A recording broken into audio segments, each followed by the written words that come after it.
Shalom. Salam sejahtera untuk kita semuanya. Pada saat ini marilah kita mempersiapkan hati untuk mendengarkan akan firman Tuhan. Dan sebelum kita bersama-sama mempelajari firman Tuhan, mari kita tunduk kepala dan kita berdoa. Kita tunduk kepala dan berdoa.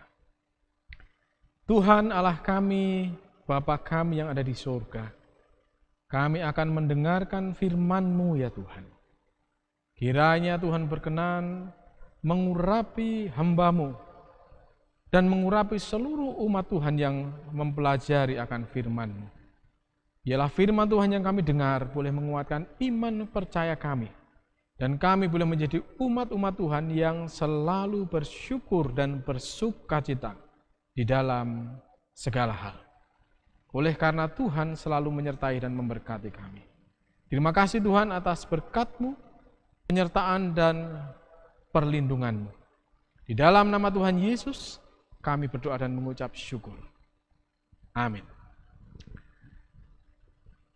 Saya ingin mengajak kita untuk bersama-sama mempelajari akan firman Tuhan. Dan saya ingin mengawalinya dengan satu cerita.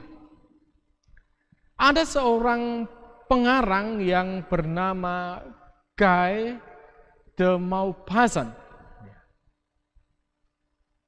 Dia adalah seorang pengarang yang hebat pada zamannya. Dan salah satu yang dia tulis, cerita yang begitu menarik banyak orang adalah cerita yang berjudul The Necklace. Di dalam tulisan itu diceritakan ada seorang wanita muda yang bernama Matilda. Matilda ini adalah seorang rakyat biasa.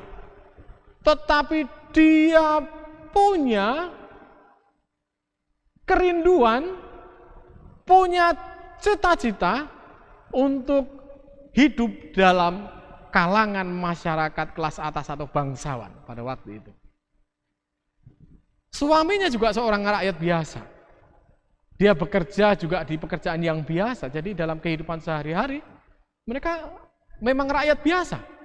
Tetapi Matilda ini punya cita-cita, dia ingin hidup seperti layaknya kalangan-kalangan atas. Kalangan-kalangan bangsawan. Pada suatu hari, suaminya ini mendapatkan undangan untuk menghadiri suatu perayaan, suatu pesta yang dilakukan oleh seorang bangsawan yang kaya raya. Dan ketika Matilda ini mendengar itu, dia melihat undangan itu, wah dia begitu senang. Wah kita harus persiapkan ini dengan baik. Kita harus mempersiapkannya dengan luar biasa. Nah, dia begitu antusias, bersemangat untuk mengikuti pesta itu. Sampai akhirnya dia bilang kepada suaminya, suamiku, bolehkah aku pinjam kalung berlian dari seorang teman? Waktu suaminya mengencetkan dahi. Untuk apa? Ya nanti biar kita sama seperti mereka. Supaya kita juga punya baju yang sama, kita punya pakaian yang sama, pakaian pesta seperti mereka. Kan kita akan mengikuti pesta di para kalangan atas. Begitu bujuknya kepada suaminya. Oleh karena suaminya itu begitu mengasihi Matilda, dikatakan oke lah pinjam aja. Lalu akhirnya Matilda ini pinjam kalung berlian dari seorang teman wanitanya ini.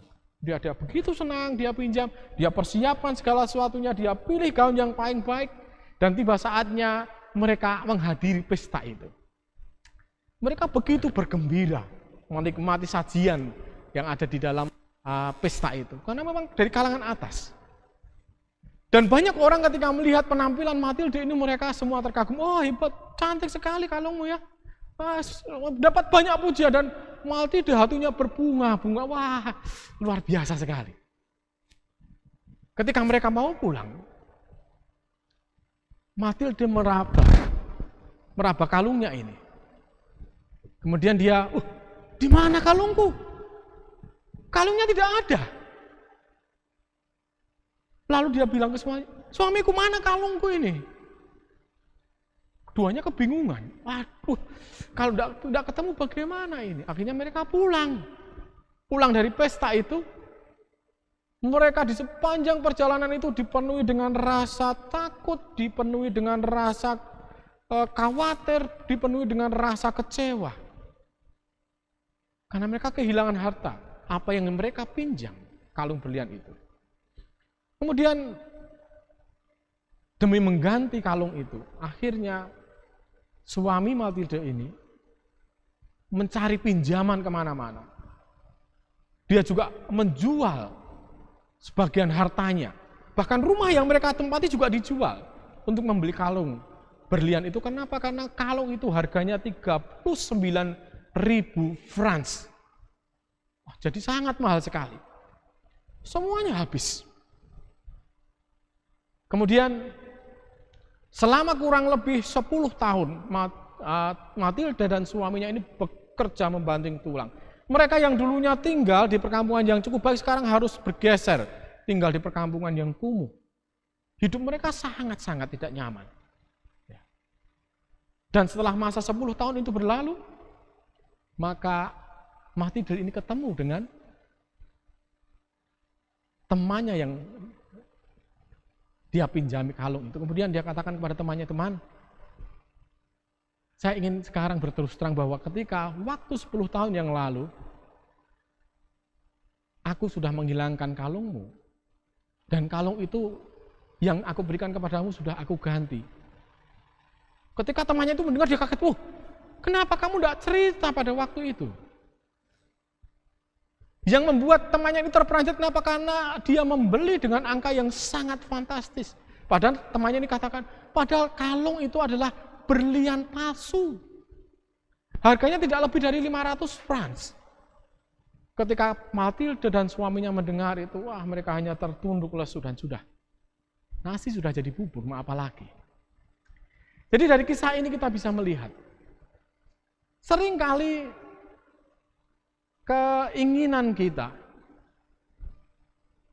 untuk berusaha menjaga penampilan supaya kita ini dipandang, itu menjadi masalah besar bagi kita. Dan itu seringkali menjadi permasalahan yang ada di dalam diri umat-umat Kristen. Supaya kita kelihatan dihormati, kita lalu mencari ke sana ke sini, mencari berbagai hal yang tidak perlu. Sama seperti Matilda akhirnya terjerat masalah. Kitab 1 Tesalonika pasal 5 ayat 18. Rasul Paulus menasihatkan kepada kita satu hal yang sangat sederhana. Mengucap syukurlah dalam segala hal, sebab itulah yang dikehendaki Allah di dalam Kristus Yesus bagi kamu. Mengucap syukur. Mari kita mengucap syukur kepada Tuhan melalui apa yang Tuhan sudah berikan kepada kita. Karena ketika kita mengucap syukur terhadap apa yang kita miliki, kita akan menjadi umat-umat Tuhan yang bersukacita. Kita akan dijauhkan dari berbagai macam masalah. Jadi hidup bersyukur itu menjauhkan kita dari beragam masalah. Jadi marilah pada saat ini kita menjadi pribadi-pribadi yang mengucap syukur terhadap apa yang Tuhan sudah berikan kepada kita. Karena ingat, Tuhan tahu apa yang kita perlukan. Dan percayalah Tuhan akan berikan apa yang kita perlukan itu bahkan sebelum kita memintanya. Mari kita selalu mengucap syukur kepadanya. Kita sama-sama berdoa. Tuhan, terima kasih karena Tuhan memberkati kami dengan segala kasih dan kelimpahan-Mu. Dan pada saat ini Tuhan, kiranya Engkau akan memberikan kepada kami hati yang selalu bersyukur terhadap berkat-berkat yang Tuhan sediakan. Karena kami percaya Tuhan mengerti segala keperluan kami dan Tuhan mencukupkan semuanya tepat pada waktunya. Terima kasih Tuhan atas berkat-Mu bagi kami. Mohon ampun atas segala salah dan dosa kami. Di dalam nama Tuhan Yesus kami berdoa dan mengucap syukur. Amin. Tuhan memberkati kita semuanya.